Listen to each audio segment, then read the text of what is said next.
Welcome to our discussion about Israel in prophecy.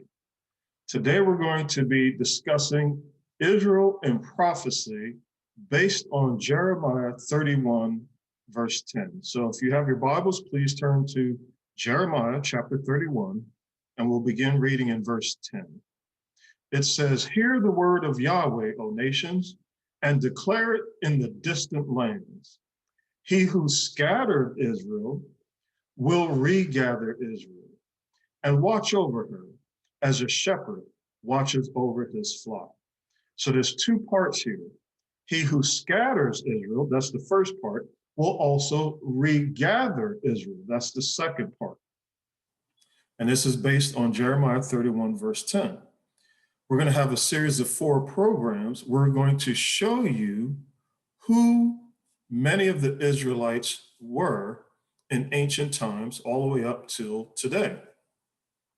And we're going to start out by covering the Israelites, who they were from the year 4000 BC to 1450 BC. Now, of course, 4000 BC was approximately the time when Adam and Eve were created. So that was obviously before the Israelites came along. But it goes, just to give us some background, we're going to go over that and come up to 1450 BC, right at around the time of the birth of the nation of Israel. And before we get started, let me tell you a story. I had a cousin call me one time. They said, "Guess what? I met a cousin of ours, and he is from Chicago. He's on his way to Atlanta. He's on the plane now, and he wants to meet you." And I told him, "Well, I'll give you a call, and hopefully you can meet him at the airport, and y'all can get to know each other." So I said, "Yeah, of course I'll meet him." I said, "So tell me a little bit about him." He said he owns a place called Barry's Barbecue. His name is Barry, and he owns a place called Barry's Barbecue, and he's going to have on his T-shirt because he's there for a convention. I said, "Okay, tell me about when he's coming in, blah, blah, blah." So I went down to the airport, and I, drove up to where he was supposed to be standing. I looked around, didn't see him. So I said, "Well, let me go park the car." I parked the car, got out, still didn't see him. So I went inside the terminal, looked around, didn't see him. I came outside and was like, "Oh, well, I missed him. Maybe we could hook up some other time." And so I was about to walk back to the parking lot, and I glanced and I saw a shirt that looked like it said Barry's Barbecue, but I looked at the person. I said, "That can't be him." And I just kept walking. But then I stopped and I said, "Well, wait a minute. Let me ask him, because that does look like it says Barry's Barbecue on the T-shirt." So I walked up, I went around so I could see his face, and approached him. And I said, "Are you Barry?" And I thought, if that was Barry, the response would be, "Yo, cuz, what's happening? It's good to meet you."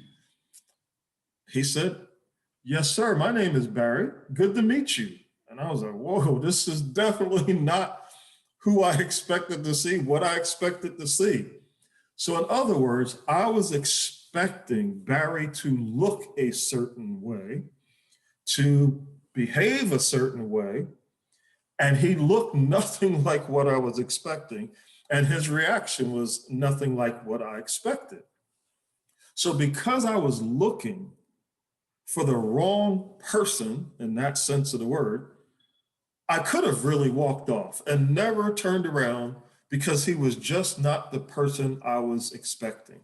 And that's what we're going to learn in this lesson today, is that the original inhabitants of this earth, Adam and Eve, the ones who were created in God's image and God's likeness, and the majority of the people from that time all the way up to the time of Israel, they look different than what most people have been taught they look like. And we're going to see this from a biblical perspective. And the reason why we're doing this is so that we can see, when God says, "I'm going to scatter people," in Jeremiah 31, verse 10, we're going to see God scattering these people. And when he says he's going to regather them, it's going to shock you who God is regathering as Israelites, because most people, when they see these people being regathered as Israelites, they are just not going to recognize them, because they've not been taught to look for these specific people. So that's what we're going to learn. And the real benefit of this study is going to be for us to be able to recognize prophecy being fulfilled as we recognize who God is fulfilling the prophecy through. So again, Jeremiah 31, verse 10, he who scattered Israel will regather Israel and watch over her as a shepherd watches over his flock. And we're going to be covering the period of 4000 BC, the time when Adam and Eve were created, all the way up to 1450 BC, the approximate time when the nation of Israel was born. So let's get started. This is a very exciting study. We are all shades of brown. And right away, you can see in this picture, a picture of Adam and Eve that is not something you think about. You don't recognize them looking like this because you've not been taught the truth. We're going to cover the truth according to scripture and according to history, according to DNA evidence, according to archaeology. We're going to use all of that to show that all human beings are shades of brown, different shades of brown. So let's begin to prove that by turning to Genesis chapter 2 and verse 7. This is Genesis chapter 2, verse 7. Every human being comes from Adam and Eve, and every human being that has ever lived, that will ever live, we're all just simply different shades of brown. Some are light brown, where it moves toward white, and some are dark brown, where it moves toward black. But we are all shades of brown. Now, this again is important so we can understand when God said he scattered Israel and he's going to regather Israel, we need to see who God is regathering so that we can see prophecy being fulfilled. So Genesis chapter 2, verse 7, Yahweh Elohim formed man from the dust of the ground. Now you see that I have man and ground shaded in brown, very specifically for a reason, and we're going to cover that. And it says, and he breathed into his nostrils the breath of life, and man became a living being. Then in Genesis chapter 2 and verse 22, now this is Genesis chapter 2 and verse 22, Yahweh Elohim made a woman from the rib which he had taken from Adam and brought her to Adam. Again, this is approximately 4000 BC. So you see one picture, Yahweh Elohim breathing into Adam, man, whom we know was Adam, breathing into him the breath of life after he had taken him from the dust of the ground. And then you see the picture on the right-hand side, which is Eve being taken out of the body of Adam being created from his rib. Now in Genesis chapter 2, verse 7, and these scriptures that I'm about to read, they're all scripture references that shows that we are all shades of brown, all human beings. We're all shades of brown. That's in the middle column. Over to the right, you're going to see the Hebrew words, and you're going to see that they all have the same root word. So in Genesis chapter 2, verse 7, where it said, Yahweh Elohim formed man from the dust of the ground, that word man is from the word Adam, which is where we get Adam from, but Adam, A-D-A-M. And if you look in Strong's exhaustive concordance, it has a number associated with it, which is H for Hebrew, since this is the Old Testament, what people call the Old Testament. Then it has a number 120 next to it. And then when you come to the word ground in Genesis chapter 2, verse 7, you see that the word ground comes from the same root word as Adam, and ground is Adama. So instead of Adam, it's Adama. And that has a number in Strong's Concordance of H127. Now let's turn to Genesis chapter 2 and verse 19. Genesis 2 and verse 19. Here it says, Adam. Adam named every living creature which Yahweh Elohim had formed out of the ground. The word Adam is, as you can see, very similar to the root word for man in Genesis 2, verse 7, because in Genesis 2, verse 7, man comes from the Hebrew word Adam. And now we see in Genesis 2, verse 19, Adam, that's the same word, slightly different emphasis on the syllables, but Adam. And that has a designation in Strong's Concordance of H121. So man is H120, Adam is H121, showing that they are very closely connected. And the word ground, we already saw, it's the same Hebrew word in both cases, it's Adama. So we see man formed from the dust of the ground. We see Adam was formed out of the ground because Adam was the first man, and the first man was Adam. Now we're going to start to see what color is this ground? What color is this man? What color was Adam? In Genesis chapter 25 and verse 30, and then we're going to drop down to verse 34. This is Genesis chapter 25, verse 30, and then we'll drop down to verse 34. Here it says, Esau said to Jacob, please feed me with some of that red or brown stew. Verse 34, Jacob gave Esau bread and lentil stew. Now, you can see the picture over to the left-hand side, and you can look in the encyclopedia, do a search on YouTube, wherever, for images of lentil stew. And you will see that lentil stew is anywhere from a yellowish color, yellow is a shade of brown, to a reddish color, red is a shade of brown, to a pure brown color. And you notice that it says in the King James Version, in most translations, please feed me with some of that red stew. And when you look, you'll see that the Hebrew word is H122, which is Adam. So in Strong's Exhaustive Concordance of the Bible, the designation is H122, and the word is Adom, A-D-O-M. Instead of A-D-A-M, it's A-D-O-M. So this word red can also be translated brown because we see that this red is a shade of brown.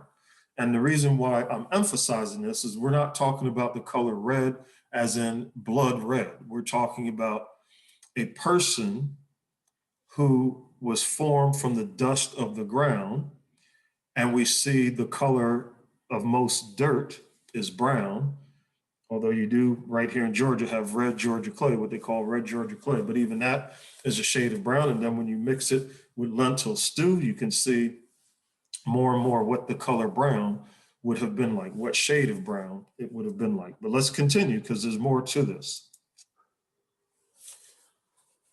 Now, Numbers chapter 19 and verse 2. This is Numbers chapter 19 and verse 2.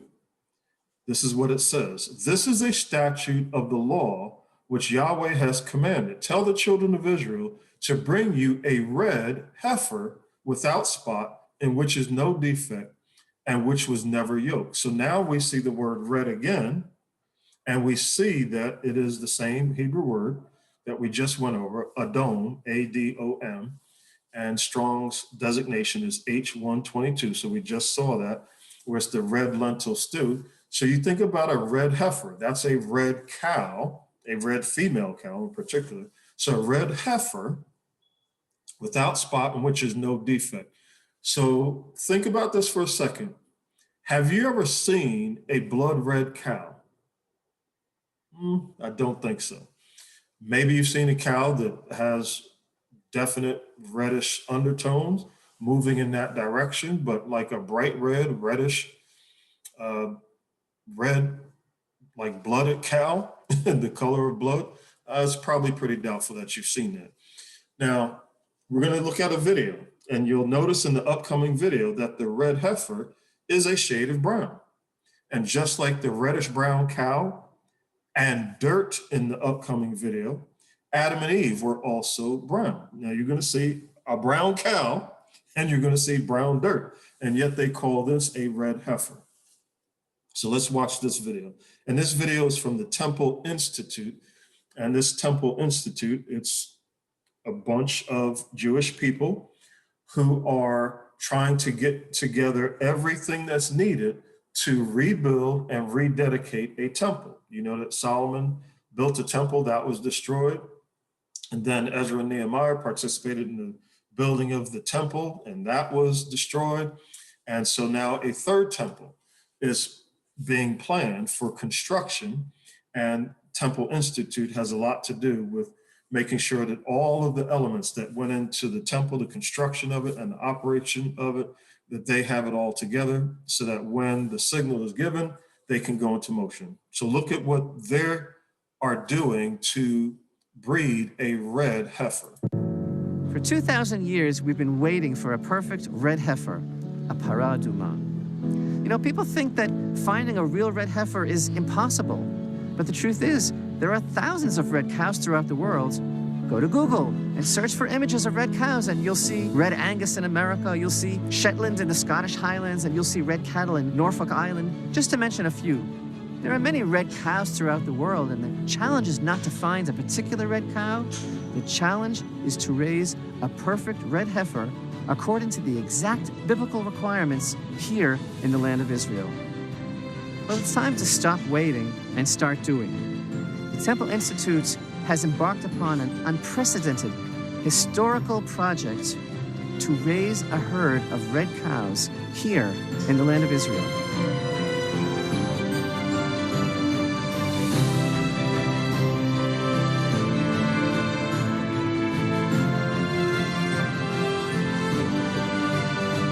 After decades of intensive study and research, the Institute has partnered with an Israeli cattleman and, using state-of-the-art technique and under strict rabbinical supervision, we're going to raise a herd of red cows here in Israel. We're going to select a proper candidate from this herd for the fulfillment of the biblical requirements of the commandment of the red heifer. Make no mistake, this project is nothing less than the first stage of the reintroduction of biblical purity into the world, the prerequisite for the rebuilding of the Holy Temple.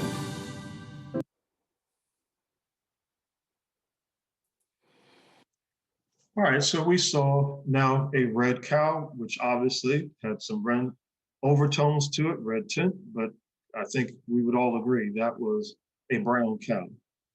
So when the scripture talks about red, it should conjure up in our minds, not blood red, not bright red, but really brown. So now in Exodus chapter 28, this is Exodus chapter 28, verse 17. Exodus chapter 28, verse 17. Here it says, you shall set in the priest's breastplate 4 rows of stones. The first row shall contain a sardius, a topaz, and a carbuncle. Now, what does a sardius look like? You can look over to the left-hand side. Here's an example of a sardius. And sardius is from the Hebrew word odem, very similar to Adam or Adam. Here it is O-D-E-M. Adam was A-D-A-M and A-D-O-M. Now we see O-D-E-M. And that is designated by Strong's with a number of H124, still in that same family. Man being H120, Adam being H120. We saw for red, it's being, and ground, it's being H122. And now we see H124, where it has to do with a sardius. And this was one of the stones that's in the breastplate for the priest. And you can see the picture over to the left. That's a brown stone. Let's continue. Revelation chapter 4, verses 2 through 3. Revelation chapter 4, verses 2 through 3. Here it says, a throne was set in heaven, and one sat upon the throne. He looked like a jasper stone and a sardius stone. And a rainbow was around the throne, looking like an emerald.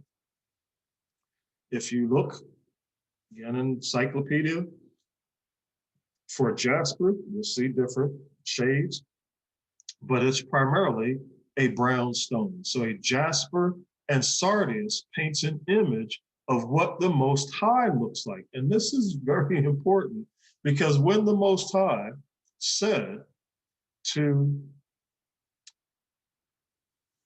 us, and this is in Genesis chapter 1, verse 26 through 27, to reveal to us what was going on. Let us make mankind in our image. So mankind was made in the likeness and image of Elohim, the Most High, the Ancient of Days. And when Elohim created mankind in their image and likeness, what did mankind look like? That's why that's so important to understand that. If Elohim, Yahweh Elohim, the one through whom all things was created, the Most High, looked a certain way, then the children would look very similar to the parent. Well, we understand that our Creator, our Father in heaven, created us in his image and likeness. And so we, as the children, Adam and Eve, are going to look like our heavenly parent. And literally, Adam and Eve were taken from the dirt. Adam and Eve would have been a shade of brown. Most dirt that you see is a shade of brown. Adam and Eve were a shade of brown. Why? Because the Most High paints an image of himself as a shade of brown. Again, Revelation chapter 4, verses 2 through 3. A throne was set in heaven, and one sat upon the throne. He looked like a jasper stone. He looked like a jasper stone and a sardius stone. We saw from Exodus chapter 28, verse 17, about a sardius stone. Here we see the same thing, sardius stone. But we also see a jasper stone. Both are brown stones. So the Most High paints himself as being brown, and that's what he looks like. And so when he created someone to look like him, he created people who were also brown. So notice the color of a dark-skinned brown hand, or a dark brown skinned hand, compared to a sardius / carnelian stone, a lentil bean, and a jasper stone. You can see that picture over to the left, in the bottom left-hand side. You see a dark brown skinned hand, and then you see a sardius stone. You'll see a lentil bean, from which the lentil stew was made by Esau. Then you see a jasper stone, and the sardius stone, the jasper stone, describes what the Most High looks like in his glorified state. And you see a person who was made in the image and likeness of the Most High with this dark brown skin. And again, you see the lentil. So mankind truly was created in the image and looks like the Most High. Mankind looks like the Most High. Very simple. Now, this is a truth that, again, lots of people be up in arms about, but this is truth that we see right from digging into the Hebrew words behind the English words that we're seeing. And when we see these Hebrew words, and then we see pictures of these Hebrew words, we can get a picture of what Adam and Eve looked like. And they were a shade of brown. That's just the fact. People are going to be up in arms about it. And that's because they've been taught lies. And Satan is a liar. Satan deceives people, and he deceives people very frequently through religion. And false religion, people who claim to be teaching the word of God, they have taught lies for basically as long as any of us have been alive, and probably for thousands of years before then. Now let's think about this. From the time of Adam and Eve, when they were created, until the flood, which was, they were created in 4000 BC. The flood happened approximately 1600 years after they were created. So around 2344 BC is when the flood came.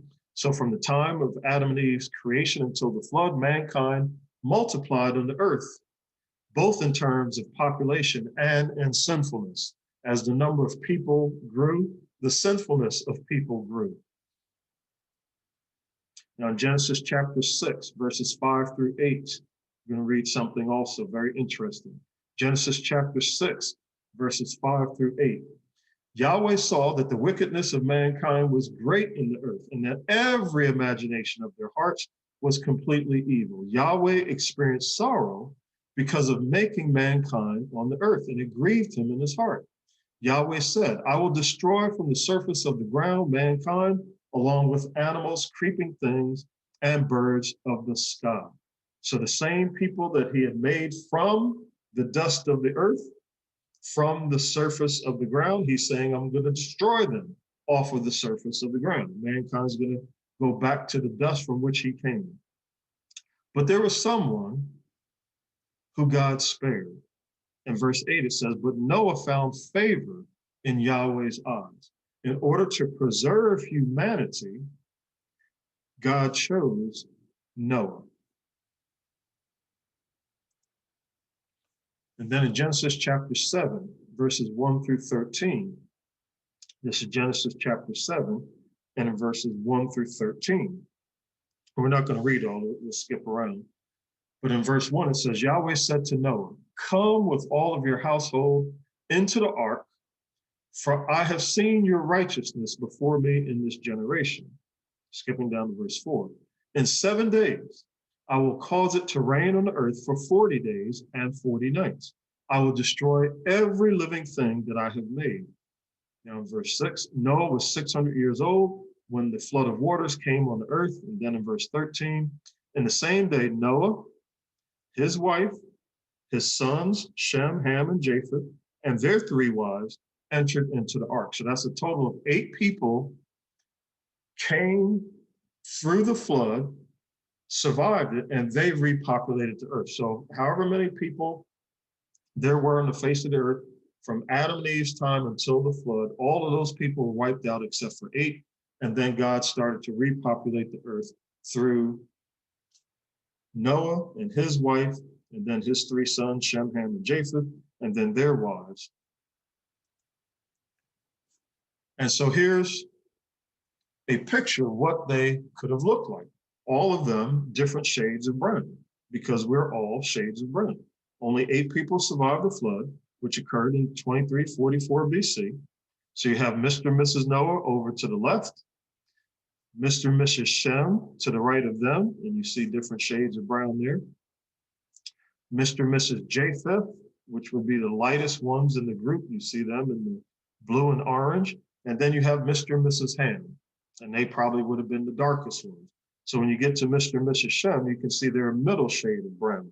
And when you look at Mr. and Mrs. Noah, you have someone very light, Mrs. Noah, and then Mr. Noah, you see him being very dark. So you have potentially a dark-skinned person, dark brown, light brown person, and you see their offspring, all different shades of brown. And we're going to see how genetically this is the way God designed it, and this is the way that factually, genetically, it had to have been, where both with Adam and Eve, and also with Noah and his wife and their children, they gave rise to populations that are all different shades of brown.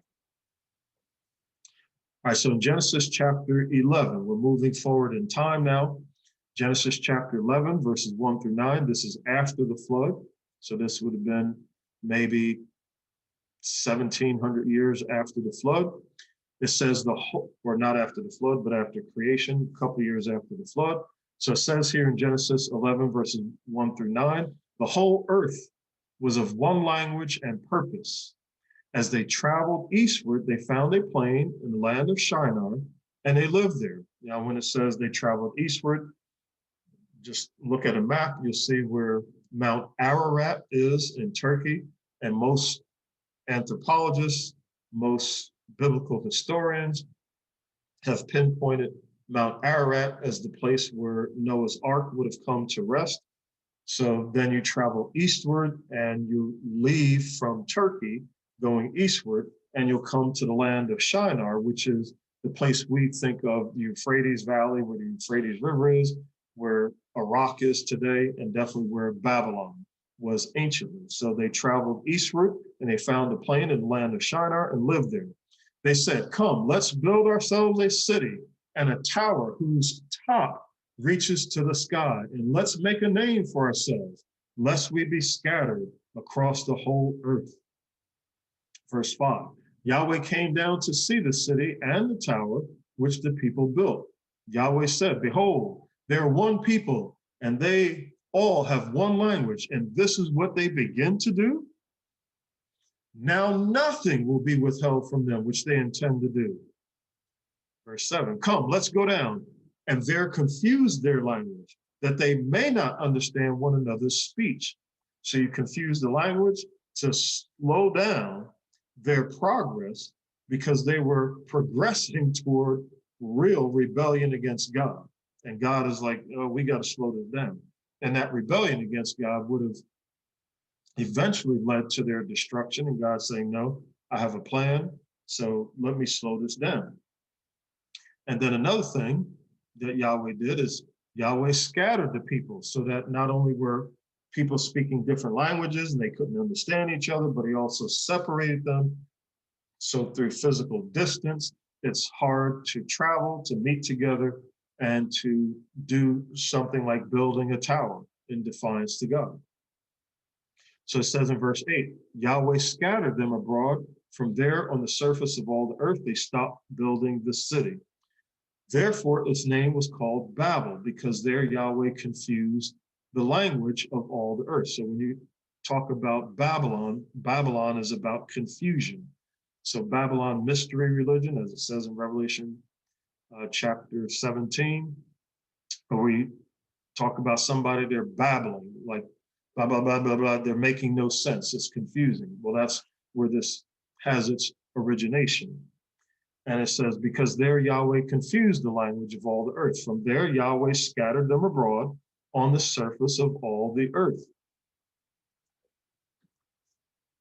Now, the Akkadian Empire in Mesopotamia, which rose around 2300 BC, so this is very shortly after the flood, and it lasted until 2100 BC, so for about 200 years, there was this empire in Mesopotamia, which is where the land of Shinar is, and you can see that in the picture here. That Akkadian Empire was the first world empire. And again, it rose only 44 years after the flood. Now, this picture that we're looking at on the map, could this be an image of Nimrod? Lots of archaeologists think that this was most likely a representation of Nimrod. Now, according to the Bible, Nimrod, who is the descendant of Cush, who is a descendant of Ham, he built several cities. And we know Ham was one of the three sons of Noah. There was Ham, Shem, and Japheth. So Nimrod is a descendant of Ham through one of Ham's children, who was Cush. So Nimrod is a Cushite. And it says, according to the Bible, Nimrod, a Cushite, built several cities, one of which was Akkad. And you'll see that in Genesis chapter 10, verses 8 through 10. You can check that, Genesis chapter 10, verses 8 through 10. It says, Cush begat Nimrod, and he was a mighty hunter before Yahweh. The beginning of his kingdom was Babel, Erech, and Akkad, and Calneh in the land of Shinar. So the first empire, this Akkadian empire that rose, was built by Nimrod. According to history, Akkad, or you can see a different spelling of it, was home to the Akkadians, and they left images, one of which is a bronze head that shows the features of a black man. And this black man, what people call black, and this image indeed looks black, is what they believe is Nimrod. And so again, you can look at the facial features. That looks like what people call a black person or a Negro person, all right? So this is the original empire. So when people came from Turkey, and on this map, you see Asia Minor, that's Turkey. So when people came from Turkey off of the ark, the 8 people, they went eastward and they went to the land of Shinar, which you see a lighter kind of pink color on the map. And you'll see some of the cities, Akkad, you'll see Babel or Babylon, that were in Nineveh, as it mentioned in Genesis chapter 10, verses 8 through 10. These are the areas that Nimrod built. And when you see this bronze head of what people believe is Nimrod, you see that it has the facial features of a black man. And then let's go to Genesis chapter 10, verses 1 through 22. Genesis chapter 10, verses 1 through 22. And again, let me remind you, we're going through this not to lift up any shade of brown over another or put down any shade of brown over another, just to show you in scripture that every human being is a shade of brown. And by knowing that, it should open up some people's eyes, their minds and their hearts to receive the truth of the word of God. And when they see certain people being regathered who are Israelites, they don't just dismiss it. They don't say like I almost did and what I did and almost made the mistake when I went to the airport to meet my cousin. Oh, that can't be him, because he didn't look like what I was thinking. I had a certain erroneous image in my mind of what my cousin should have looked like, but he didn't. And lots of people have this image of what all of the Israelites look like, and that's not the image of all Israelites. And so there are a number of people who will miss the regathering of Israel because they're not looking for some of the right people. All right, so that's why we're doing this. In Genesis chapter 10, verses 1 through 22, says the sons of Noah are Shem, Ham, and Japheth. Their sons were born after the flood. So again, if the flood happened around 2340 BC, we know that Shem, Ham, and Japheth were born after the flood. Now, verse 2, it says the sons of Japheth. Here's a list of the sons of Japheth, and then you can see it on the map here. They're in the purple region on the map, and they're highlighted in blue. Their names are highlighted in the dark blue, but they're in the purple area on the map. You can see that the sons of Japheth are Gomer, that's the top left-hand side. You see Magog, the top right-hand side. Madai is toward the bottom of this purple area. Javan is over to the left, we see right above the Mediterranean Sea. Tubal is about in the middle of the screen next to the word Japheth. You have Meshech, which is above Tubal, and then Tyrus, which is right above Lud, but below Gomer, when you're looking at this map here. So these are the sons of Japheth. Now notice where they migrated to. When they left off from building the Tower of Babel, Japheth's descendants moved into the areas that are now known as northern Iran. Also, you have Turkey, as you see over here. You have the Ukraine. And you also have several other places. Again, check these places on the map. There's Armenia, Azerbaijan, a number of places, think about it, where the descendants of Japheth ended up. Now in verse 6, in Genesis chapter 10 and verse 6, it says the sons of Ham. We have a list here. Ham had 4 sons. There's Cush, Mizraim, Put, and Canaan. You see on the map, Canaan, most people know where Canaan is because that later became the land of Israel. You see Mizraim, again, lots of people know that Mizraim, they are the progenitors of the Egyptians. And my wife and I have had a chance twice to visit Egypt on extensive trips, and you will see signs that still have the word M-I-Z-R, which is the root word for Mizraim, and it's Mizr, M-I-Z-R, like the Bank of Mizr, as an example. So even to this day in Egypt, people understand they are a descendant of Mizraim, and they still retain the root word M-I-Z-R, Mizr, in many of their facilities and in their language. And then you have Put, which is over to the left. That's more or less where Libya is. And you have Cush, which is where the Sudan is in Ethiopia. We see where the sons of Ham ended up. It's primarily in Africa, what we call Africa. And believe it or not, lots of people don't even know this, but the land of Canaan is on the African continental shelf. All right. And then when we go to verse 22, Genesis chapter 10 and verse 22, the sons of Shem. Now we have them listed: Elam, Arphaxad, Asher, Aram, and Lud. Look on the map and you'll see where they migrated to. We see Elam is right around the area of southern Iran.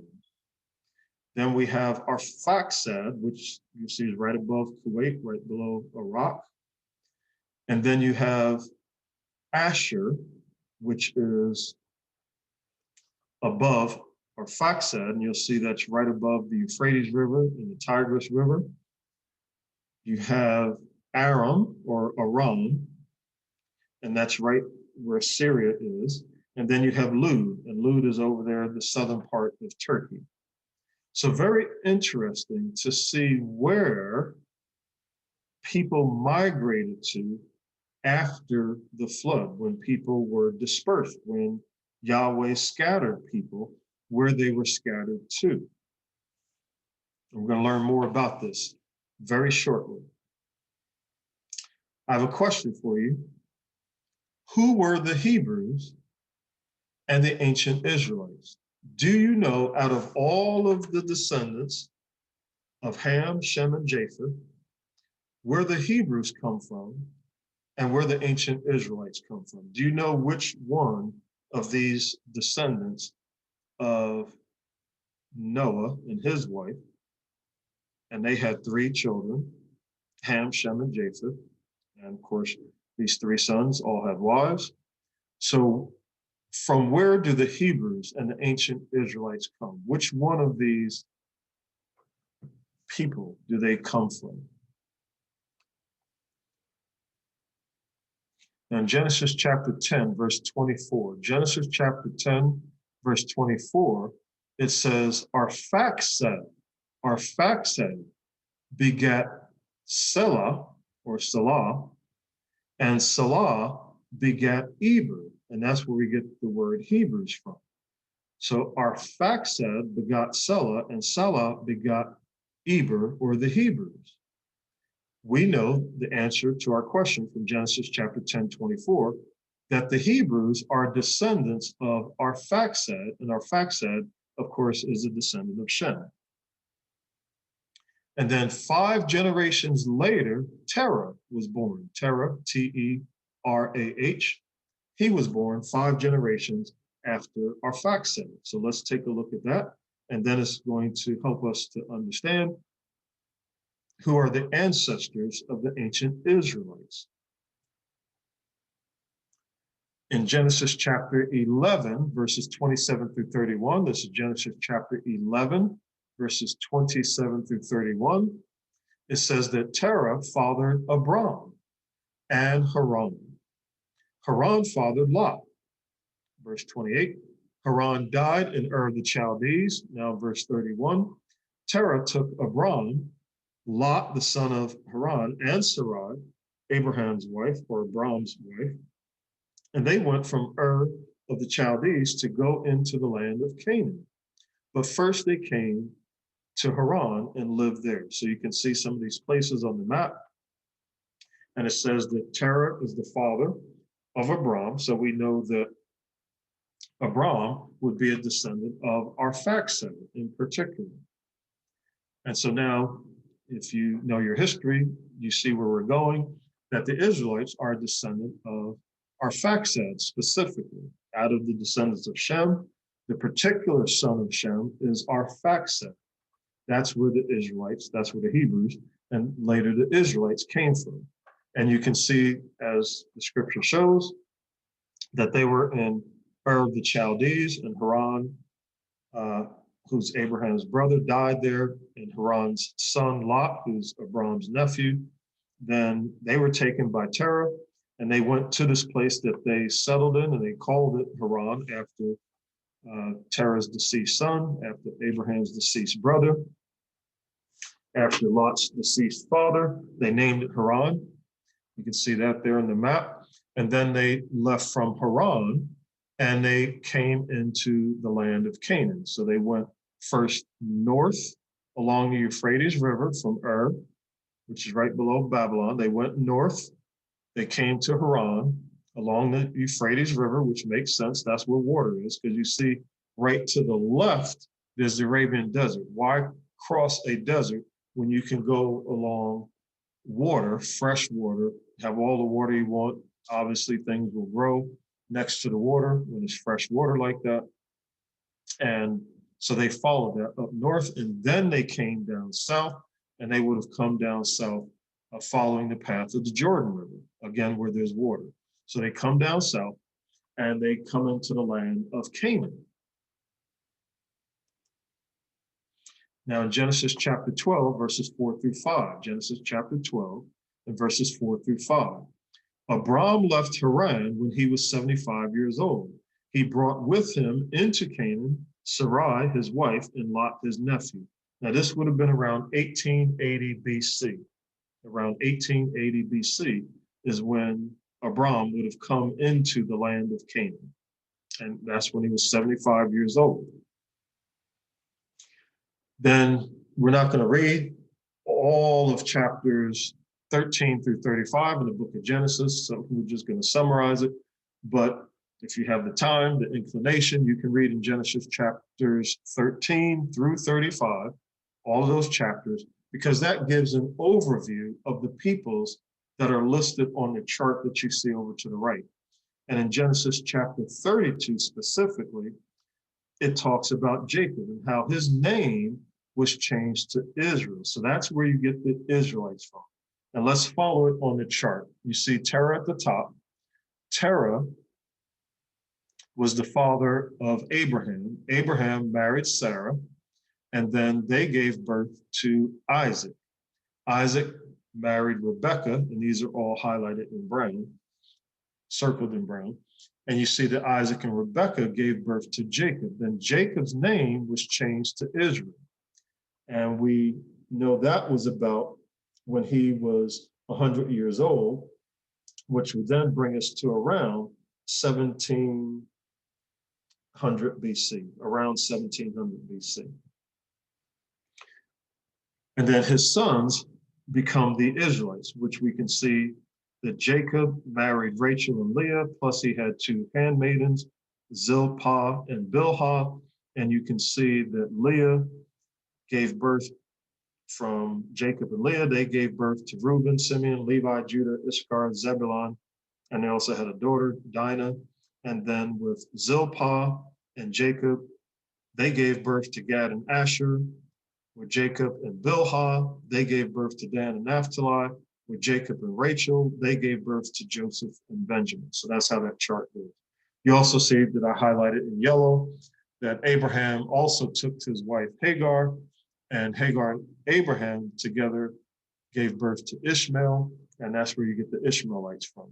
Okay, so this is a nice chart if you want to take a picture of it. It's great to take a picture of it so you can have this and study that. So that's where you get the Israelites from.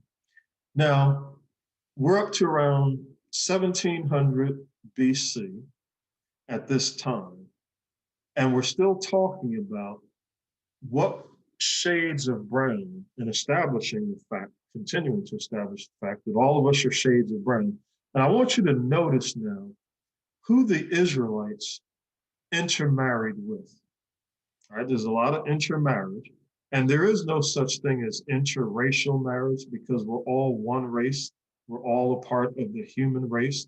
There's just different shades of brown. So there is no such thing as interracial marriage. There is intercultural marriage, inter-ethnic marriage. You could say there's inter-country marriage, inter-village marriage, where people from one village marry people from another village, inter-tribe marriage, but there's no interracial marriage. This race thing is just something that was conjured up in the 1700s to put one group of people down and to elevate a different group of people so that the group who professed and proclaimed themselves as superior, could feel superior and then do devilish things to those who they felt were inferior. But that's just a construct of evil people. We are all one race. That's the way our creators created us, to be one race, all from Adam and Eve. We're just different shades of brown. And when we understand that, it should take away what we call racism today, because we're all part of one family. We're all the same color, just a different shade of brown. We live in different places, have different customs, but we're all of one race. But notice who the Israelites intermarried with. This is very revealing. Genesis chapter 38, verses 1 through 30. Excuse me, this is Genesis chapter 38, verses 1 through 30. And again, we're not going to read all of that, we'll skip around. But Genesis chapter 38, verses 1 through 30. And you'll see here that Judah, one of the 12 sons of Jacob, so one of the 12 tribes of Israel, Judah had 5 children by 2 Canaanite women. Now, who were the Canaanites? They were descendants of Ham. Canaan was one of the sons of Ham. So here it says in verse 1, Judah visited an Adullamite named Hiram. Verse 2, there Judah saw the daughter of a Canaanite man named Shua. He slept with her. So Judah sleeps with a Canaanite named Shua, and Shua bore sons named that's in verse 3, Onan in verse 4, and Shelah in verse 5, Shelah. So that's 3 sons. Judah had 3 sons by a Canaanite woman. Now in verse 6, Judah took a wife named Tamar for so that's one of the sons. But Yahweh in verse 7 killed Then in verse 10, Yahweh also killed Onan, who was another one of the sons. So now out of the 3 sons, 2 have died. So there's only one still alive, and that's Shelah. In verse 11, then Judah said to Tamar, his daughter-in-law, remain a widow until Shelah, my son, is grown up. After many days, now verse 12, after many days, Judah's wife died. So Judah's wife, who was Shua, she died. So now we have Judah, who's a widower, and you have Shua, or Tamar rather, who is a widow. Judah is the father-in-law to Tamar, and both of them have lost their spouses.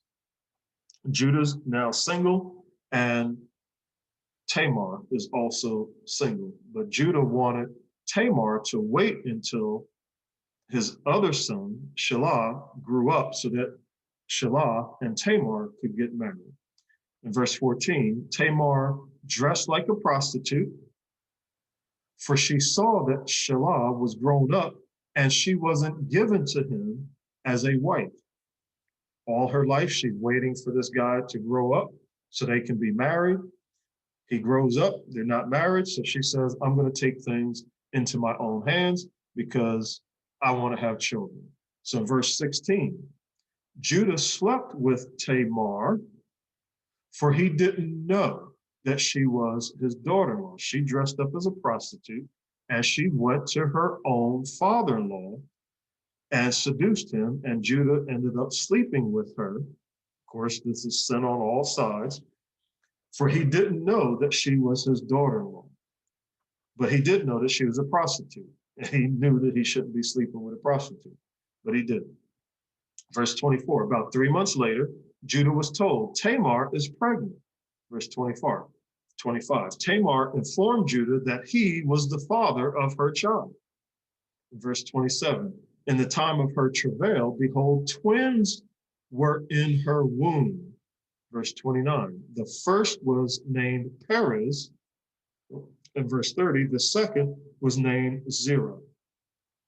So we have 5 children that Judah had by two different Canaanite women, first by Shua and then by Tamar. And the last two were Perez and Zerah. Let's now go on to Joseph, another one of the sons of Jacob. Joseph had two children by an Egyptian woman. And who were the Egyptians? Well, we already mentioned that. The Egyptians are descendants of Mizraim, and Mizraim was a descendant of Ham. So not only do you have Canaan, who was a descendant, one of the sons of Ham, but you also have Mizraim, who was a son of Ham. We see another Semitic person, because, of course, the Israelites come from Shem through Arphaxad. So a Semitic person is intermarrying with a Hamitic person. That's what we see in these two cases here. Let's turn to Genesis chapter 41 and verses 44 through 45 to prove that. This is Genesis chapter 41 and verses 44 through 45. Pharaoh said to Joseph, "Unless you give the word, no man shall lift up his hand or foot in all the land of Egypt." Then Pharaoh gave Joseph a wife named Asenath, the daughter of Potipharah, and he was the priest of On. And then continuing in Genesis chapter 41, but now dropping down to verse 50, and we'll read through to verse 52, starting in verse 50. To Joseph were born two sons by Asenath. Verse 51, Joseph called the firstborn Manasseh, and the second he called Ephraim. Let's pause and think about this for a second. You have the Israelites, two of them so far, Judah and Joseph, both marrying Hamitic people. So at the least, we see that some of the descendants of Judah were a mixture of Semitic people and Hamitic people. And some of the descendants of Joseph were a mixture, and both of his sons were a mixture of Semitic and Hamitic people. Well, that's not all. Let's go on to Simeon. He's a third son of Jacob, whose name was changed to Israel. So he is the head of one of the tribes of Israel. So now we have a third son, a third tribe of Israel. And this Simeon had a child by a Canaanite woman. This is in Genesis chapter 46, verses 2 through 5. Genesis chapter 46 and verses 2 through 5. Then we're going to read verse 10, and then we'll read verse 27, but we'll start in verse 2. So Genesis chapter 46, verse 2. Elohim spoke to Israel, saying, Jacob, now in verse 3, I am the Elohim of your fathers. Don't be afraid to go down into Egypt, for there I will make of you a great nation. Verse 5, Jacob rose up from Beersheba, and the sons of Israel carried their father Jacob, their little ones, and their wives in the wagons which Pharaoh had sent to carry them. Verse 10, one of the sons of Simeon, Shaul, is the son of a Canaanite woman. This person named Shaul, one of the sons of Simeon, is the son of a Canaanite woman. Verse 27, all the souls of the house of Jacob who came into Egypt were 70, including Joseph, his wife, and two sons. So this would have been around 1665 when these people, these 70 people, came into Egypt. So that would be Jacob, and all the rest of them. Of course, Joseph was already there, but the total is 70 people, 70 Israelites that are in Egypt in 1665. And notice that they have been intermarrying Semitic people with Semitic people.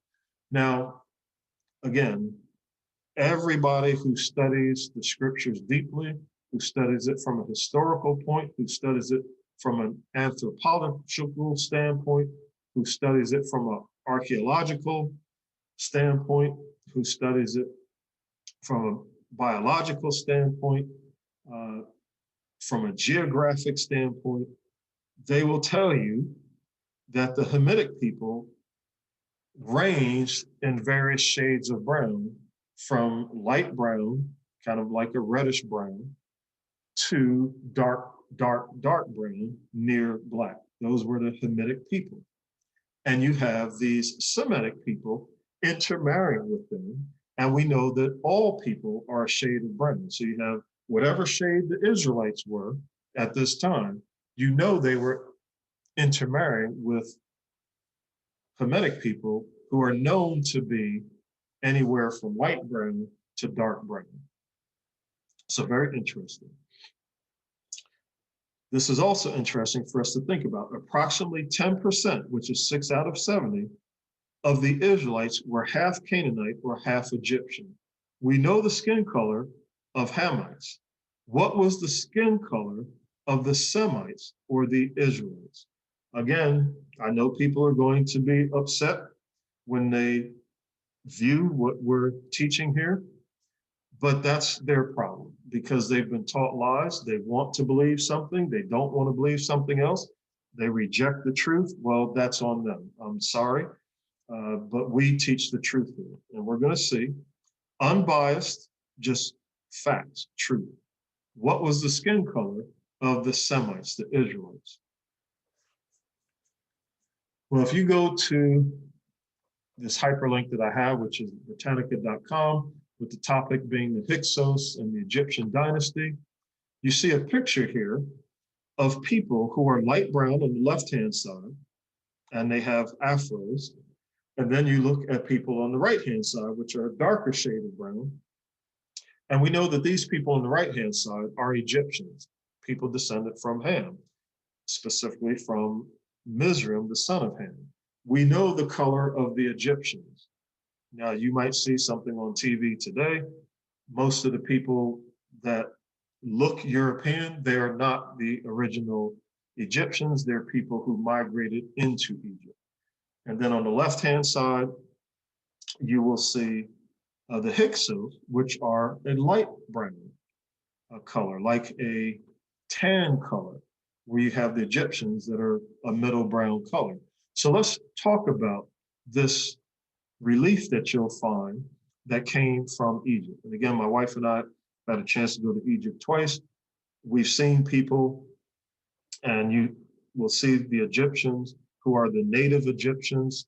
Ancestrally, they're descendants from Mizraim, and they are the same shade of brown as the people you see in the far right-hand side of this picture.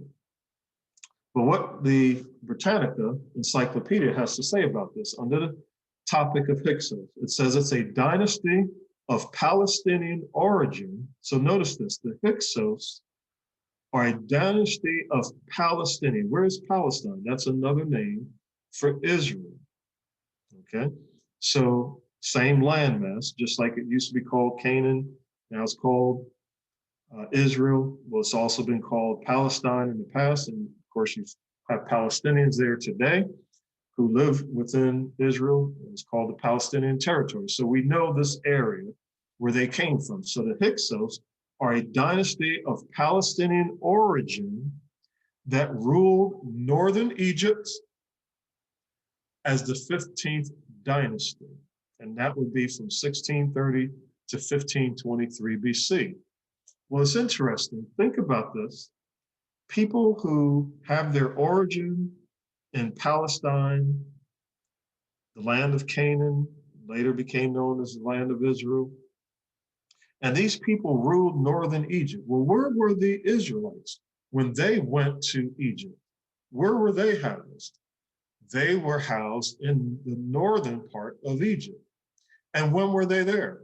They were there during this exact period of time when these Hyksos were there. So the name Hyksos was used by the Egyptian historian Manetho, and he wrote in 300 BC, so much later than the time when the Hyksos were there, but he is an Egyptian historian, and he wrote about the Hyksos, and he says the name Hyksos was used by the Egyptian historian Manetho, or Manetho, yeah, I guess it's Manetho, who, according to the Jewish historian Flavius Josephus, who wrote around 100 CE, so that's 100 years of the common era after Yeshua lived and died. So was translated the word as king shepherd. So this name Hyksos is translated from the word king shepherds or captive shepherds. So very interesting also because the Israelites were known as shepherds. Now Josephus himself, this is a Jewish historian that wrote right around the time that the Messiah Yeshua, Jesus the Christ, was on the earth, living in Israel. This is the time of the Roman occupation of the land of Israel. Josephus, a well-known, well-respected historian, Josephus himself wished to demonstrate the great antiquity of the Jews and thus identify the Hyksos with the Hebrews of the Bible. Absolutely fascinating. Josephus is saying it is very possible, he thinks it's a definite, that the Hyksos were actually the Jews.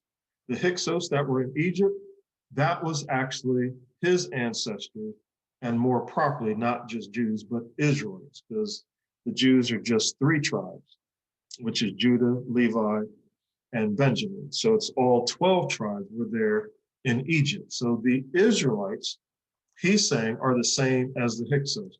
And here's a picture of the Hyksos on the left-hand side. So Josephus, being aware of these type of images, says that the ancient Israelites were brown-skinned people. Let that sink in. At the time of Jesus the Christ, at the time of the Apostle Paul, at the time of Peter, at the time of Mary Magdalene and Mary, the mother of Jesus, at the time of John, when he was writing the book of Revelation on the Isle of Patmos, Josephus is writing and saying that the Hyksos are the Israelites. The Hyksos that were in Egypt, they were the Israelites who were in Egypt. They're the same people according to him. Now, there are other historians who don't believe that, but just the fact that Josephus was willing to identify the Hyksos as Israelites and then seeing a picture of what the Hyksos look like according to what was drawn on different monuments in Egypt, because this is a picture of what was on a monument in Egypt, and colors have been retained magnificently because it's dry territory and lots of these monuments were underground. So the vibrancy of the colors still remain to this day. And he is identifying Israelites as being brown-skinned people, these brown people that are more of a tannish color of brown. And we do have to note that the Exodus occurred in 1450 BC. So shortly after the time that the Hyksos ruled in Egypt, you had the Exodus. So it's also very interesting that did any Israelites rule Egypt at any time? The answer is yes. Joseph was second in command. He was a ruler in Egypt during this period of time when the Hyksos were said to have ruled in northern Egypt. So the Hyksos ruled northern Egypt at the same time that Joseph was ruling in northern Egypt. So you can see why many people believe that the Hyksos are the same ones as the ancient Israelites. The Hyksos means king shepherds or captive shepherds, and the Israelites were shepherds in Egypt. So it all fits. Now, just for a reference, also, this picture, as you see people that write about it, says that these Hyksos are a group of West Asiatic foreigners. We're going to delve into this. West, first of all, Asiatic. So these are people from Asia, but the western part of Asia. We're going to see what they're referring to when it says Asia, and we'll see where the western part of Asia is. And I'll just spill the beans right now. It's going to be the land of Canaan, the land of Palestine, the land of Israel. That's where Western Asia is. And the Hyksos are called a group of Western Asiatic foreigners possibly Canaanites, labeled as Amu, including the leading man with a Nubian ibex, and he is labeled as Abishai the Hyksos. And this is from the tomb of the 12th dynasty official. And I think the pronunciation of this is Kumenhotep II, and this was at Ben Hassan. So you can do your research about that. That's all in the Britannica article, but we're going to see more about it. Just know that this person, who's the light brown one, that has the ibex, he's leading this ibex, which is this animal that has the horns. It says that he is a man with a Nubian ibex, and Nubia is same place where Cush is, Ethiopia, Sudan today. So these people had interactions with those individuals trading. And it says he's a Western Asiatic person, possibly from Canaan. Again, where did the Israelites come from? When they left a certain area to go to Egypt, they left from the land of Canaan and they went to Egypt. When they came back, they conquered Canaan and then they renamed it Israel. So very, very interesting to see that Josephus says that the ancient Israelites were brown-skinned people. Then we're going to see in his book that's called Against Apion, and this was by Flavius Josephus in 100. This is actually CE. I said BCE, so forgive me for that. This is 100 CE, which is 100 years after the Common Era. So sorry about that. That's a mistake. I'll correct that. It says in his book Against Apion, and this is written by Flavius Josephus. This is chapter 1, verse 14 of his book. And so he's saying, Manetho says that the shepherds, the Hyksos, built a wall round all this place, which is Avaris, an encampment in Goshen, Egypt. And that's exactly where the Israelites were, in the land of Goshen. But he's talking about Manetho, who's this ancient Egyptian historian, says, and he's quoting Manetho, and he's saying that the shepherds, the Hyksos, built a wall around all this place, which is Avaris, an encampment in Goshen, Egypt, in order to keep all their possessions and their prey within a place of strength, but that Thutmosis, who's really Thutmoses III, the Pharaoh of the Exodus, and it's very interesting, of course, that Moses has a name, and the Pharaoh of Egypt, when Moses was born, this Pharaoh's name was Thutmoses, okay, Thutmoses III. And he was the Pharaoh at the time of the Exodus. So again, that's nothing strange that Moses would be named Moses after Thutmoses, the Pharaoh of Egypt at the time when Moses was born.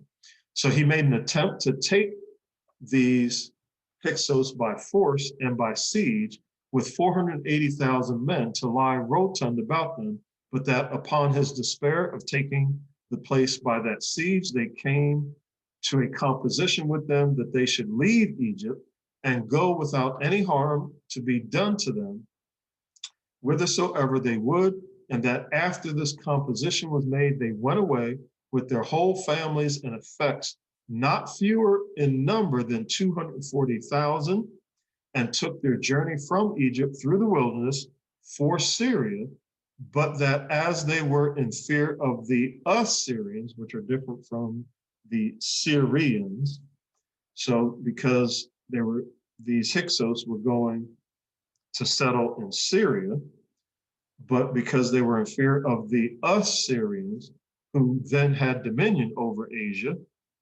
they built a city in that country, which is now called Judea, and that large enough to contain this great number of men, and they called it Jerusalem. So wait a minute, hold on. Again, you're saying that Manetho, who's an ancient Egyptian historian, and now Flavius Josephus is quoting from him, and this is about 400 years after Manetho wrote. And this person, Manetho, is saying that these Hyksos who lived in the land of Goshen, they had trouble with Thutmoses, who was the Pharaoh of the Exodus, because he wanted to persecute the Hyksos. Doesn't that sound familiar when Moses came back and said to Pharaoh, let my people go? Didn't Pharaoh levy heavy burdens upon the Israelites? And didn't he say, hey, we need to, even before then, we need to wipe out these people because they're growing so prolifically. And that's during the time when Moses was actually born. And then 40 years later, he left. 40 years after that, he came back. So this all makes sense. It all sounds exactly what you read in the scripture, in the Bible, in the book of Exodus, for instance. And then it even says that 240,000, not fewer than 240,000. The Bible says 600,000 men, along with their wives, went. So that number varies a little bit, but they left Egypt voluntarily, which is amazing because that's exactly what the Israelites did. They left voluntarily, and the Egyptians actually asked them to leave. And they went through the wilderness. That's exactly what God says, is that the Israelites went through the wilderness of Sinai. And then they came to a place called Judea, the land of Judea, the land of Canaan, which was renamed Israel. And a part of that, the southern part, was Judea. And they built a city called Jerusalem. Well, who built Jerusalem? Of course, it was the Israelites. So it's amazing that the story about the Hyksos matches so closely with the Israelites, to the extent that Josephus is convinced that the Hyksos are the Israelites. And these Hyksos, we know, were brown-skinned people, light brown, like tan. So he's therefore saying that these Israelites, at the time of Jesus the Christ, were brown-skinned people. So now we're talking about a different historian. This is Tacitus. Tacitus wrote at the same time as Josephus, but Tacitus is not a Jewish person. He's a Roman. So you have a Jew and a Gentile writing around the same time, and they write about the same people, and they describe them in the same way. And this is from the book called The Histories by Tacitus. This is book 5, and that subtitle is The Jews. So the Histories, that's the book. This chapter is the Jews, and this is in book 5. Notice what he says. This is verse 1. At the beginning of the same year, which is 70 AD, Titus, who had been selected by his father, that's Emperor Vespasian, to complete the conquest of Judea, amassed a large army and entered into enemy territory.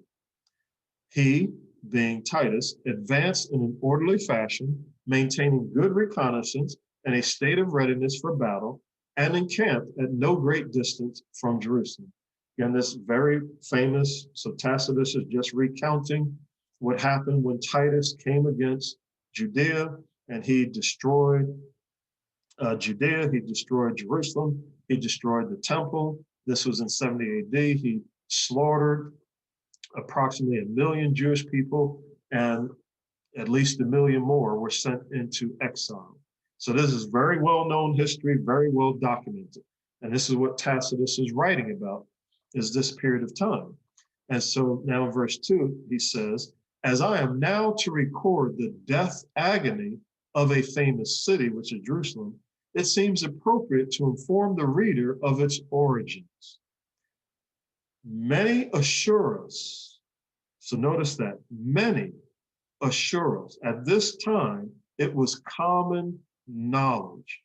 Many assure us that the Jews are descended from those Ethiopians, and the Ethiopians are descended from Cush.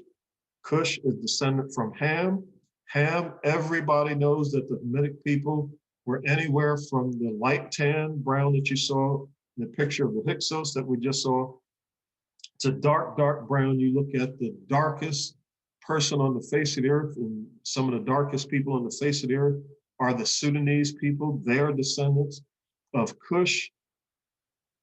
And Tacitus is saying that it's common knowledge that the Jews, and again, we need to broaden it, to say that the Israelites because at this time, the northern tribes of Israel had already been lost. We're going to go into that a little bit later.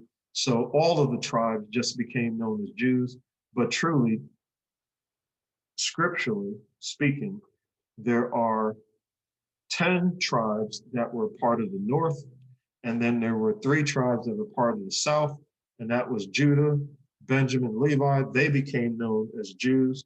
But then because the 10 tribes were scattered and lost, then all people who were of Israelite descent came to be known as Jews. So when we're reading here, and it says, many assure us that the Jews, it should be many assure us that the Israelites, the descendants of Jacob, are descendant from those Ethiopians who are Cushites, descendants of Ham, people that we would call brown skin, or some even call black today.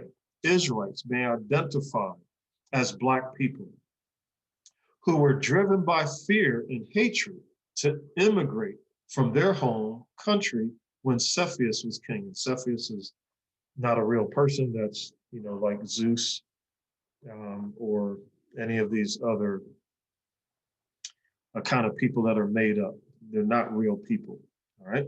But he is talking about real people, the Ethiopians, and that the Israelites are descended from Ethiopians, from Cushites, really. Again, it's broader because Ethiopia is too narrow.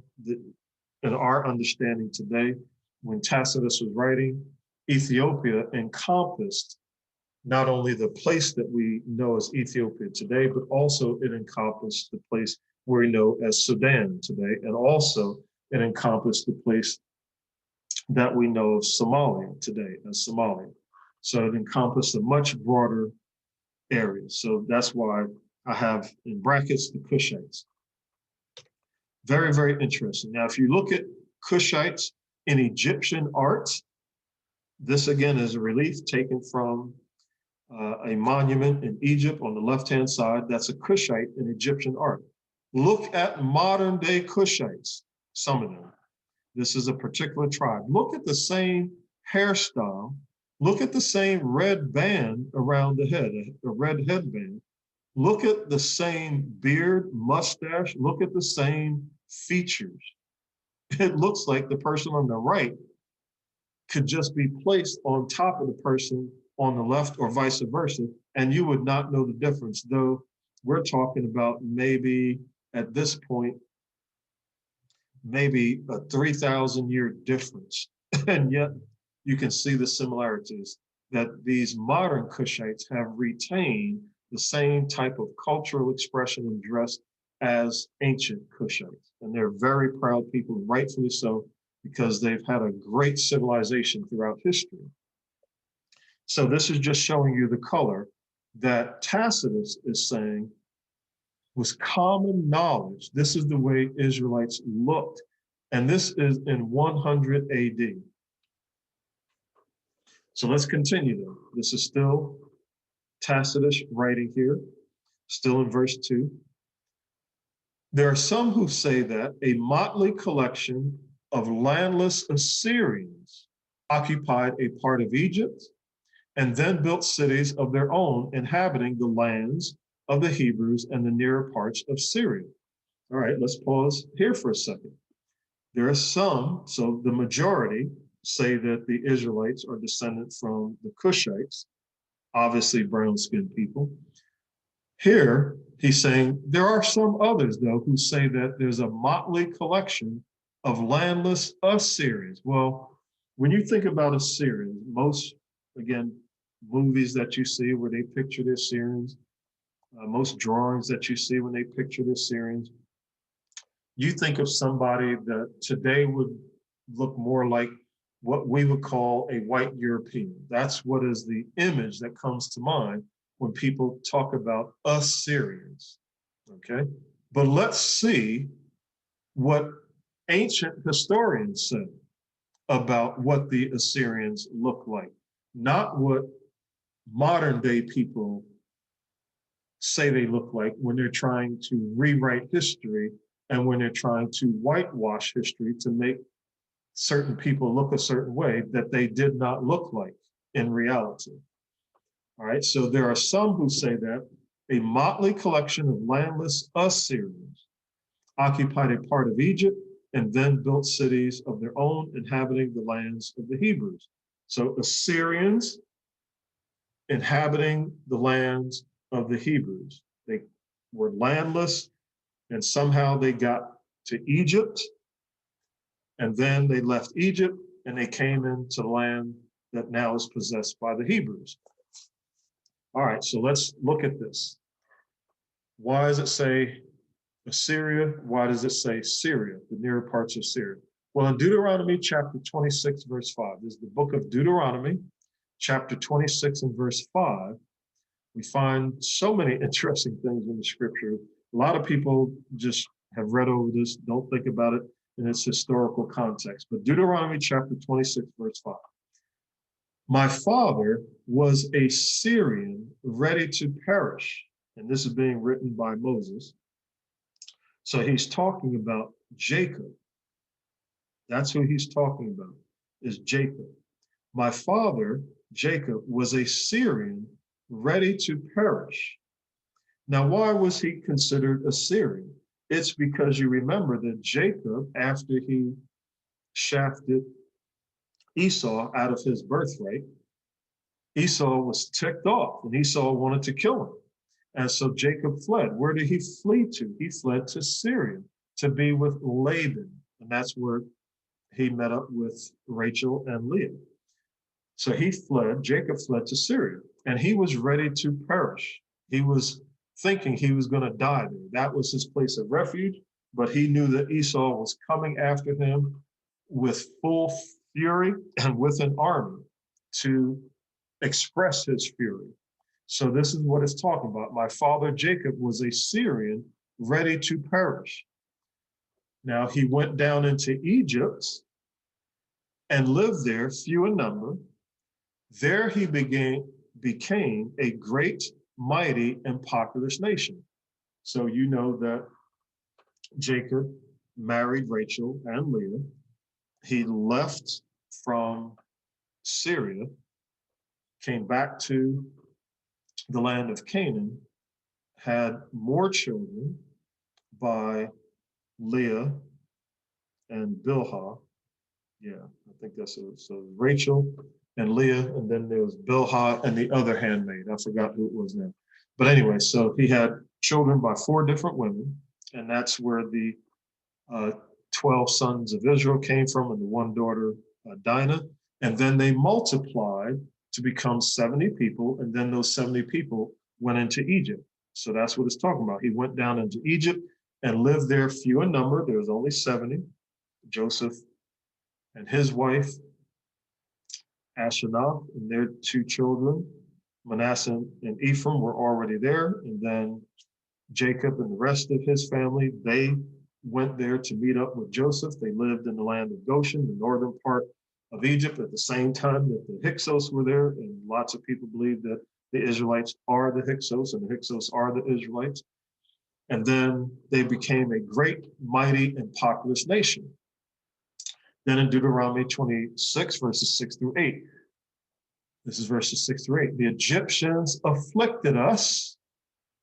Yahweh saw our affliction. Then he brought us out of Egypt with a mighty hand. So we have a lot of historians writing different things because, you know, Israelites, like, who are they? Where did they spring up from? We don't know a lot about them. There's all of these stories about them. And we know from the scripture exactly what happened. And that's what we trust is the scripture. But notice how the scripture is so, I'll say it this way, notice how a lot of these historians, their histories are so closely in line with scripture because they're writing about stuff that's actually true.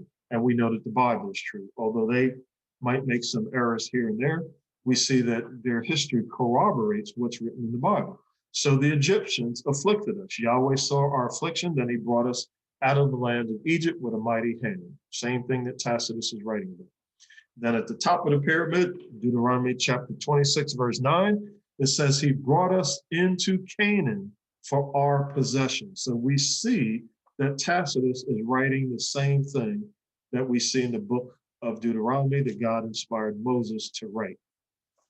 Now we're going to look now and see more about what these Assyrians and Syrians and therefore Israelites looked like. So this is taken from a book, The Negro in the New World by Sir Harry H. Johnston, and this was published in 1910. This is The Negro in the New World by Sir Harry H. Johnston, published in 1910. Now he's talking about the Elamites. Who are the Elamites? You remember that Shem had several sons. One of his sons was Elam. So this is a descendant of Shem. The Elamites of Mesopotamia appear to have been a Negroid people. Oh my. Have you ever heard that before? Have you ever heard that taught in Bible school, Bible vacation school, in your Sunday school class, even in your Sabbath school class? Have you heard this truth taught? Most likely no. The Elamites of Mesopotamia, the Elamites are descendants of Shem. Shem, of course, is the progenitor of the Israelites, but we know that the Israelites were not a descendant of Elam. The Israelites were a descendant of Arphaxad, and Arphaxad was a brother of Elam, but we're going to continue. So the Elamites of Mesopotamia appear to have been a Negroid people with kinky hair and to have transmitted, however this happens, and to have transmitted this racial type to the Jews. Again, speaking of the 12 tribes of Israel, and have transmitted this racial type to the Jews. So he is saying that the Jews are a Negroid people. Let me finish. And to have transmitted this racial type to the Jews and Syrians. Okay, who were the Syrians? Well, we saw that the Syrians are also a descendant of Shem. They come from Aram, A-R-A-M. So we have the Elamites, the Syrians who are from Aram, A-R-A-M, and the Israelites who are from Arphaxad. All three of these are brothers. Elam, Aram, and Arphaxad. All three are brothers. All three are descendants of Shem. They all have the same father. And here we have a description of what they look like. The Elamites of Mesopotamia appear to have been a Negroid people with kinky hair and to have transmitted this racial type to the Jews and the Syrians.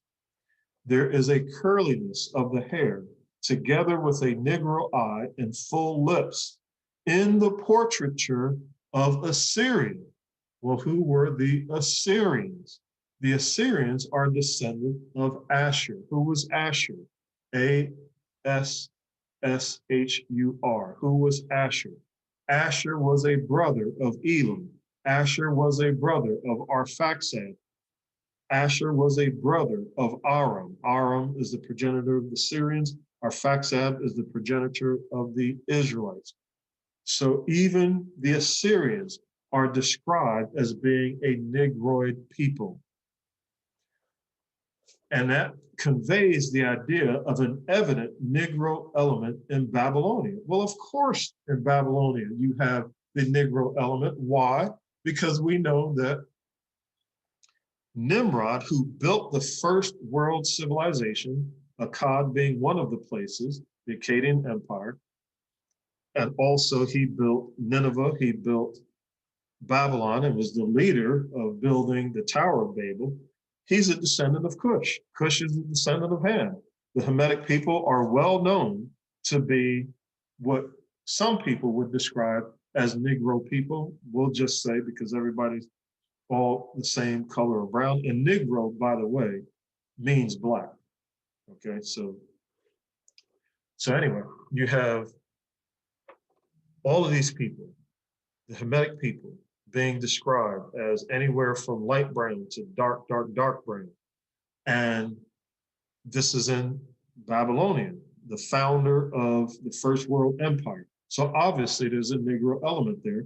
And that's because everybody who got off of the ark, as we showed earlier, was simply a different shade of brown. So all people would have been considered at the time after the flood of being what again some people today would call Negro because they're brown skinned people, but all people are a shade of brown. Some are just light, light brown, moving toward white, and some are dark, dark brown, moving toward black. So now, even in this book here, there's a footnote. You see the number 1. The footnote when it talks about the Syrians, okay, when it talks, I'm going to read this part again.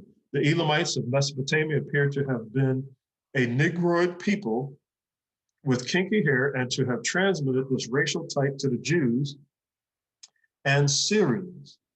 Now, this number 1 is a footnote. So let's read what the footnote says. The Jews are composed of 3 or 4 separate racial elements. The Asiatic Negroid strain shows itself occasionally in the curly hair, the long eye, and proportions of the skull.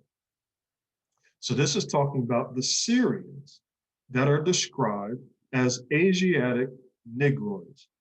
And these Syrians are similar to the Jews because it talks about the Elamites are the ones who have transmitted this racial Negroid type to Jews and Syrians. So the Jews and the Syrians are all being described with the same type of shade of brown.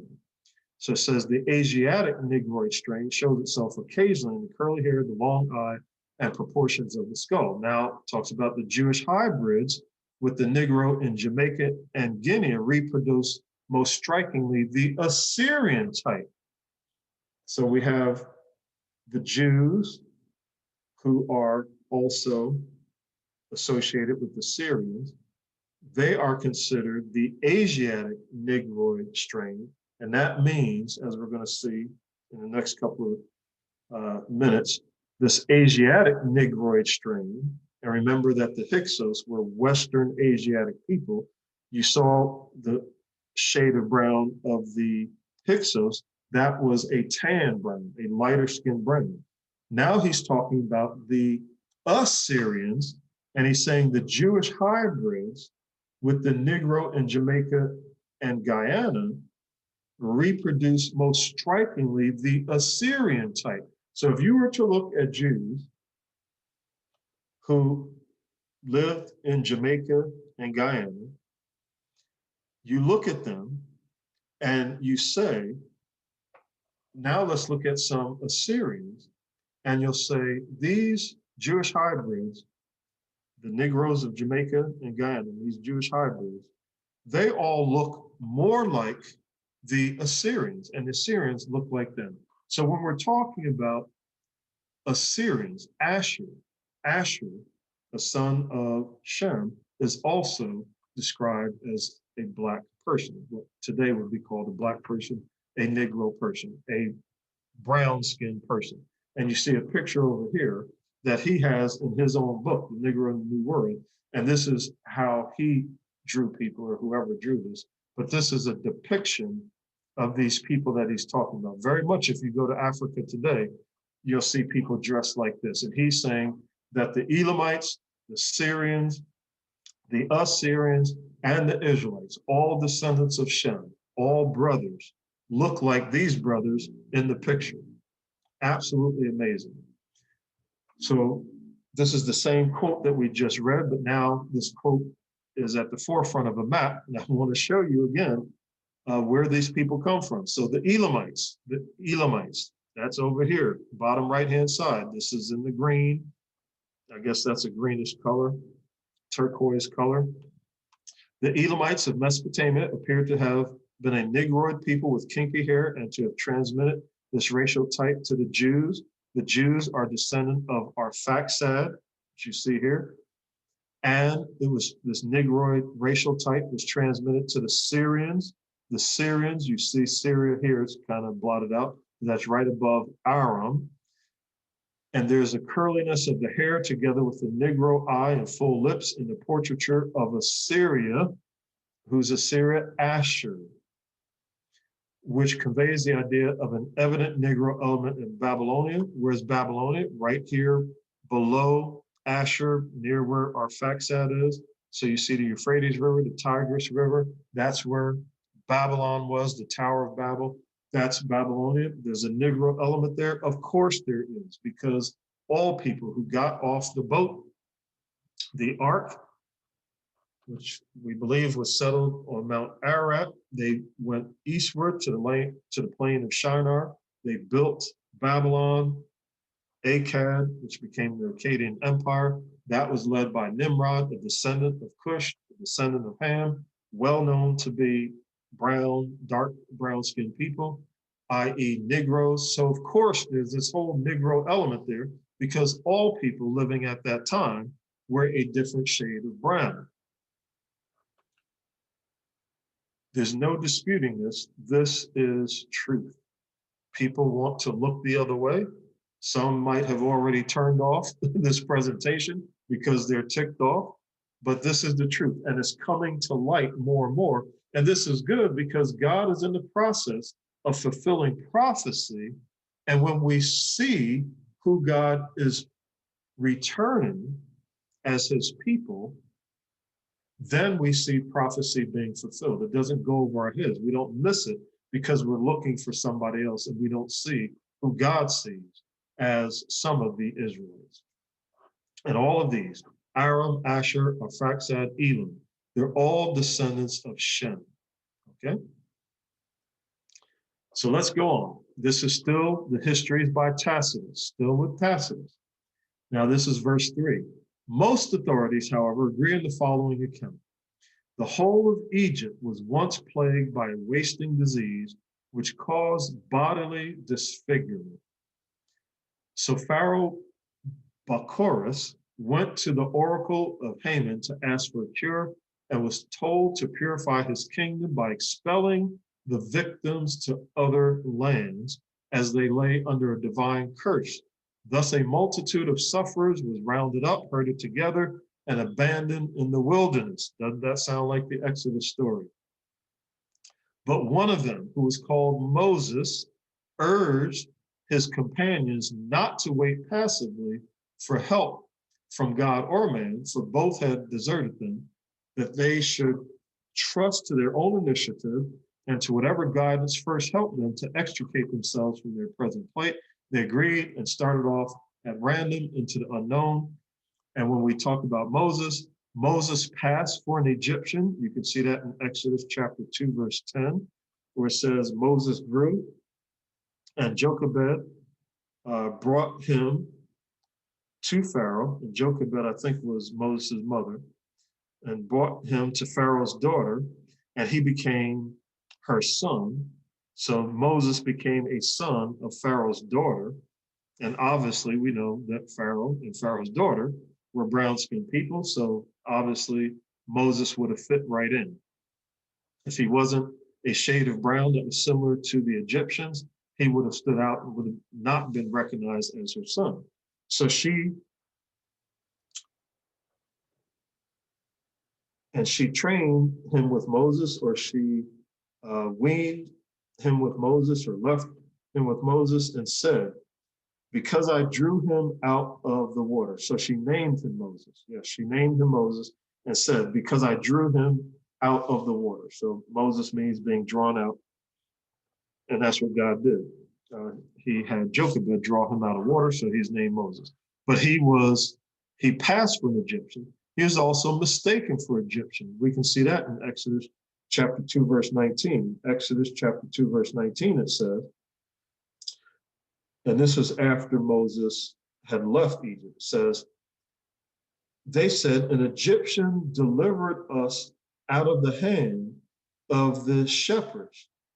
And moreover, he drew water for us and watered the flock. So this is after Moses, not during the Exodus, but before then, when he left when he was 40 years old, because he was discovered to have killed an Egyptian in defense of one of his brothers, the Israelites. And so he had to flee. His gig was up. People said, you're not a real Egyptian. You're an Israelite. So he fled. And when he fled, he went to the land of Midian. And there were some women at a well, and some other people came to accost these women. Moses fought on behalf of the women, drove those shepherds away, and then watered the flock. And these people in the land of Midian mistook Moses for an Egyptian. Now you can say, well, that's because he had on Egyptian clothes. Well, no, he didn't, because obviously he would discard those Egyptian clothes so that the Egyptians who were pursuing him wouldn't be able to recognize him. So obviously he threw those off. It was because he had features and he had a dialect. Like, you have somebody from New Jersey, somebody from New York, somebody from Georgia, somebody from Kentucky, having different dialects, somebody from West Virginia, somebody from Massachusetts. All these people have different dialects, and you can pretty much tell based on the dialect where they come from. Well, same thing with Moses, because of the way he talked, because of the way that he walked, his way of presenting himself, his features. People mistook him for an Egyptian. And also we know that he married a Cushite person. So here's another Israelite that's intermarrying with a descendant of Ham. That's in Numbers chapter 12 and verse 1, where it shows Numbers chapter 12, verse 1. Miriam and Aaron, Miriam and Aaron, sister and brother of Moses, they spoke against Moses because of the Cushite woman whom he had married. All right, so we see that this is a modern day Egyptian man. This is a picture of a man in Egypt today. This is what I'm telling you.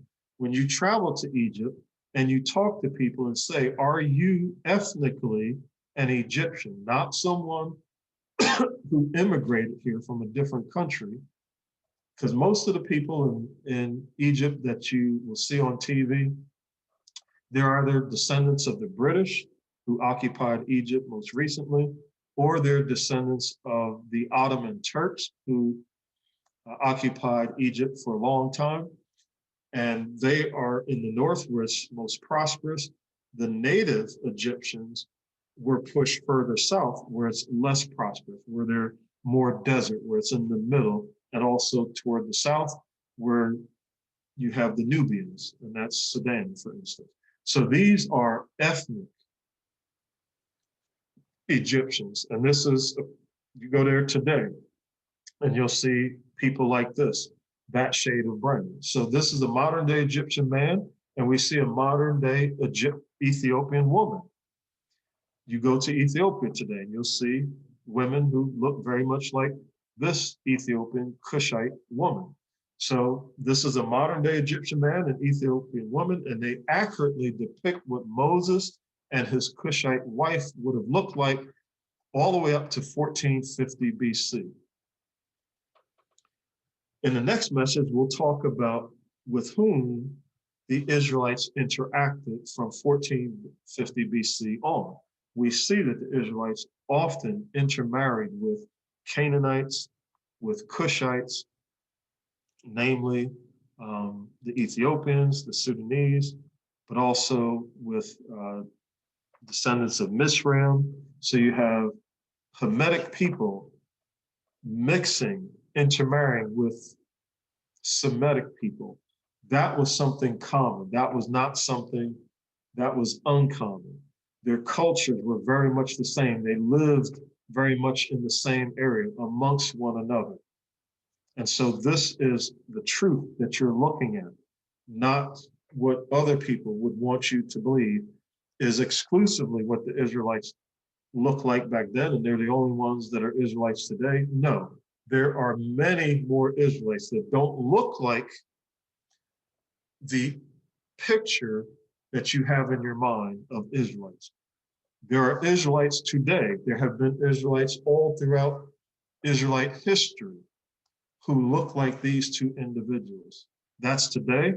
That's from the inception of Israel, because truly all people are different shades of brown. And it just so happens that the Israelites were closer in shade of brown to the Hamitic people than the Japhetic people, but we're going to cover that in future programs.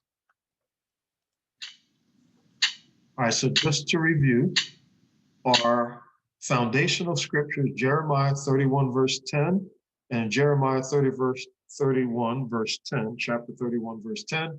It says, he who scattered Israel will regather Israel. And people know about the scattering of Israel. God is right now in the process today, fulfilling prophecy of regathering Israelites. It's going on right now. Please don't miss what's right before your eyes, because this is a fulfillment of prophecy. And this lets us know that we're very near the end of time. The prophecy is going to wrap up and the Messiah will return to this earth to establish the kingdom of the Most High. And that will be beautiful. So that time is approaching, and we need to see the signs of the times. And one of the signs of the time is that God is in the process right now regathering Israel. And he who watches over her as a shepherd will watch over his flock, and that's what he's been doing. He knows where all of the Israelites are, the Jews and the lost tribes of Israel, which we're going to get to. So because the truth of ancient Israel's ethnicity has come to light, we can more accurately trace Israel's scattering and regathering and see how the Most High is fulfilling prophecy. Well, I hope that you enjoyed this presentation. Please come back for the next one. Thank you for being with us.